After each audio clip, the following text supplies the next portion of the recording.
Se inscreva no canal, curta e compartilhe. Temos vídeos novos todos os dias, 2 vezes por dia. A Serpente da Gruta. Na pequena cidade de Arraial Escuro, havia uma trilha esquecida pelos mapas modernos, ladeada por mato cerrado e ossadas de animais que ninguém ousava comentar. Os mais velhos alertavam, não era só o tempo que apagava caminhos, era o que morava ao final deles. Havia uma gruta, oculta entre rochas retorcidas, que sussurrava ao vento durante as noites sem lua. Eduarda, uma bióloga recém-chegada, não acreditava em lendas. Tinha ouvido falar da caverna durante uma entrevista com um morador antigo que, entre tosses e silêncios, mencionou a serpente que devora almas. Ela riu da metáfora, convencida de que talvez houvesse uma nova espécie de réptil escondida por ali, quem sabe um fóssil vivo, um achado científico. Com uma lanterna, mochila e gravador em mãos, Eduardo entrou na trilha ao entardecer. Conforme avançava, sentia o ar ficar mais denso, como se camadas de silêncio fossem se sobrepondo, abafando até o som dos próprios passos. Quando avistou a entrada da gruta, uma abertura negra e úmida na rocha, teve um breve calafrio. Ainda assim, entrou. A escuridão dentro era absurda, não cedia nem à luz artificial. O som dos pingos d'água ecoava de forma irregular, como se algo os imitasse. No gravador, ruídos indecifráveis surgiam entre cada passo. Vozes? Rastejos? Ela não conseguia ter certeza. Apenas seguia, movida por uma curiosidade que se tornava inquietação. De repente, a lanterna falhou. Uma sombra deslizou sobre a parede à frente, muito rápida, e com um som de escamas roçando pedra. Eduarda prendeu a respiração. Algo se movia ali dentro com ela, algo que não parecia ter pressa, apenas intenção. Seu gravador chiou alto, depois caiu em completo silêncio. Ao reacender a lanterna, viu inscrições nas paredes, não em tinta, mas arranhadas nas rochas. Desenhos de serpentes com olhos abertos e bocas devorando figuras humanas. Algumas figuras tinham expressões de agonia que pareciam pulsar sob a luz. Uma delas tinha algo terrivelmente familiar, seu próprio rosto. O chão estremeceu levemente, como se algo imenso se movesse abaixo. A lanterna piscou de novo. Atrás dela, uma respiração baixa e prolongada, quase um suspiro quente. Eduarda se virou num ímpeto, e viu olhos dourados como brasas se acendendo na escuridão, fixos nela. Ela tentou correr, mas a entrada havia desaparecido. Onde antes havia passagem, agora havia apenas pedra viva e fechada. A gruta a havia engolido, e no fundo, a serpente despertava com fome. Eduarda gritava, mas sua voz parecia ser absorvida pelas paredes. O eco retornava distorcido, como se zombasse dela. Cada tentativa de fuga levava a corredores diferentes, como se a gruta se reconfigurasse sozinha, uma arquitetura viva, pulsante. Seu medo se transformava em desespero. A serpente não a atacava de imediato. Apenas a seguia, como se estivesse brincando com a presa. Ela escutava o som da cauda arrastando-se atrás, sentia o calor úmido da respiração dela, e em certos momentos, percebia vultos que não eram da criatura. Vultos de pessoas, ou que um dia foram pessoas. Havia um brilho tênue adiante, vindo de uma abertura natural iluminada por cristais azulados. Eduarda correu até lá, e no centro da câmara encontrou esqueletos de aventureiros, com lanternas antigas, cadernos de anotações apodrecidos e um altar de pedra com oferendas ressecadas. Alguém tentará apaziguar a criatura há muito tempo.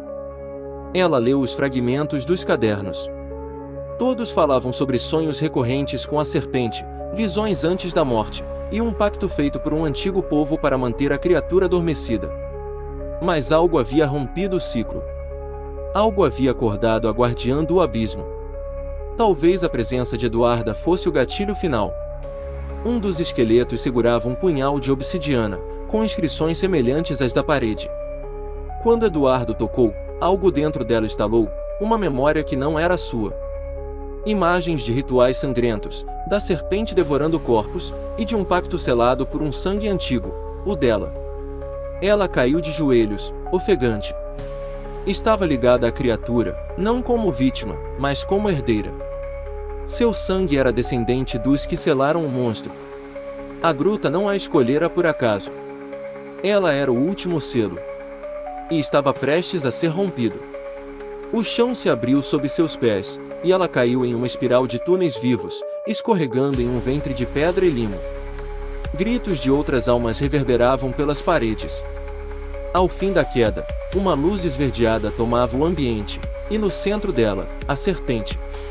Imensa, negra como o petróleo, com escamas translúcidas que pulsavam em vermelho. Seus olhos queimavam como dois sóis soterrados. Ela não rugia, ela pensava, e Eduarda escutava em sua mente: "Você me deve." A voz da criatura dentro da mente de Eduarda era um lamento antigo, cheio de raiva e saudade. Ela não era apenas predadora. Era prisioneira. Selada por um ritual que exigia sacrifício e sangue, havia séculos ela dormia sob a montanha, alimentando-se apenas de ecos, memórias e medo. Eduarda não entendia como podia compreender aquilo, mas as visões continuavam. Os antepassados dela, sacerdotes vestidos com peles de serpente, sacrificando crianças e estrangeiros para manter a paz do vilarejo. A serpente aceitava, em troca de não sair da gruta. Era o equilíbrio, até o pacto ser interrompido. A última linhagem havia fugido. A serpente ficou sozinha, faminta, e ao longo dos séculos, sua fome se transformou em loucura. Agora, Eduarda era a última da linhagem. A que voltaria, mesmo sem saber. A que completaria o ciclo.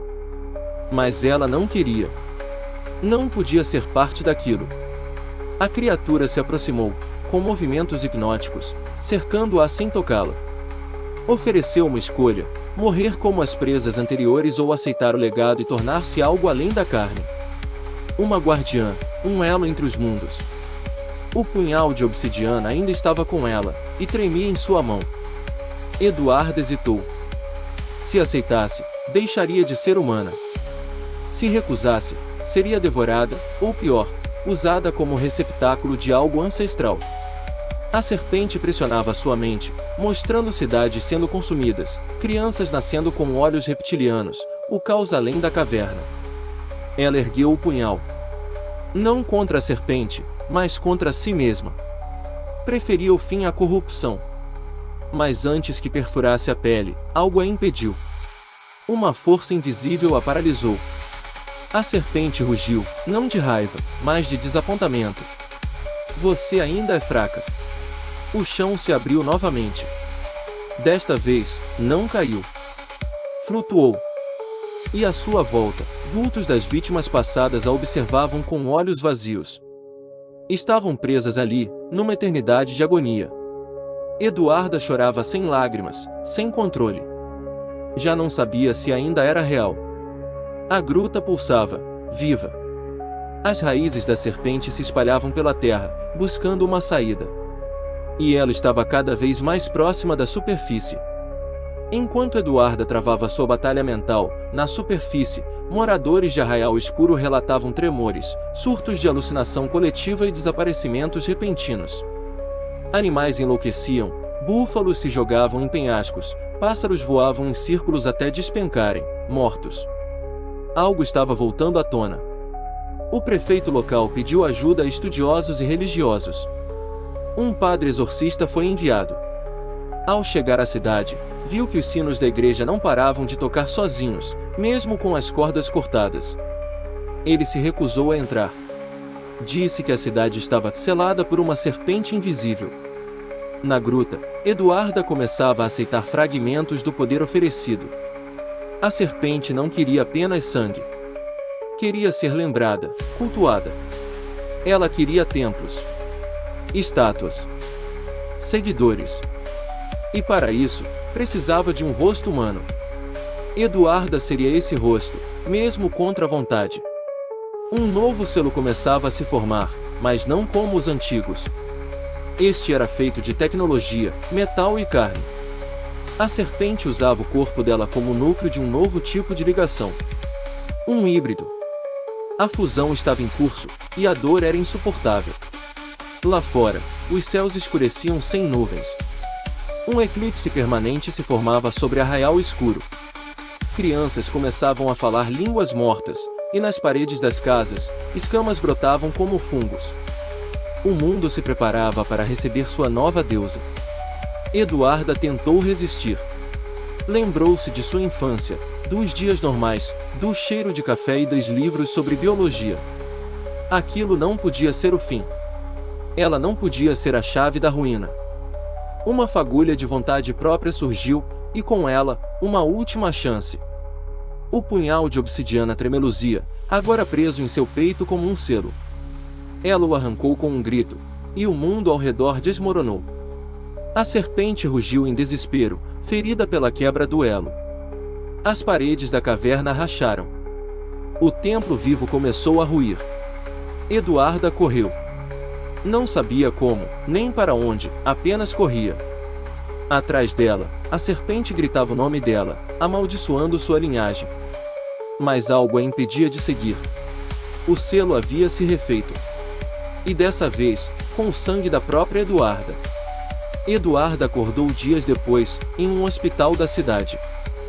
Fora encontrada caída na entrada da gruta, desidratada, com o corpo coberto de cortes e escamas que sumiram em questão de horas. Os médicos não sabiam explicar. Ela dizia pouco. Apenas pedia silêncio.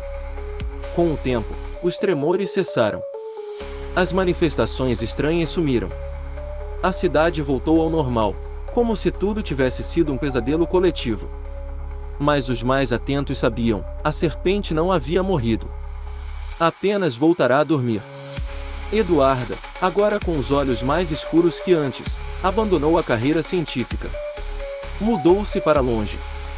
Vivendo em isolamento, escrevia símbolos em folhas, murmurava para as paredes e sonhava com um templo sob a terra. Ela sabia que, um dia, a fome voltaria.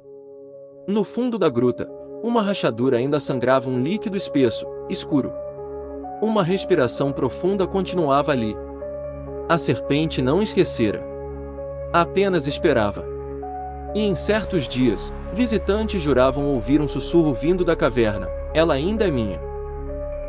A linhagem não terminava em Eduarda. Havia outros descendentes espalhados, ignorantes de sua herança. E a serpente sabia os nomes de todos eles. A cada geração, um novo selo se tornava mais fraco. Um dia, ela não precisaria mais de pactos. Apenas de silêncio para rastejar para fora. Em arraial escuro, a trilha para a gruta foi interditada. Mas à noite, velas acesas apareciam na entrada. Pequenos altares improvisados com oferendas de sangue. Alguém a adorava em segredo. E os olhos da serpente, mesmo fechados, viam tudo. No centro do abismo, uma estátua crescia, esculpida pela própria rocha viva. Tinha o rosto de Eduarda. E seus olhos brilhavam em dourado, mesmo sem luz alguma. A serpente da gruta não precisava mais de corpos. Agora ela tinha memória. E isso era eterno. Se você sente que essa história merece continuar sendo contada, considere nos apoiar no Apoia-se. Com sua ajuda, podemos trazer mais histórias sombrias como esta à tona, explorando os mistérios que assombram nossa imaginação. https://apoia.se/aleatoriode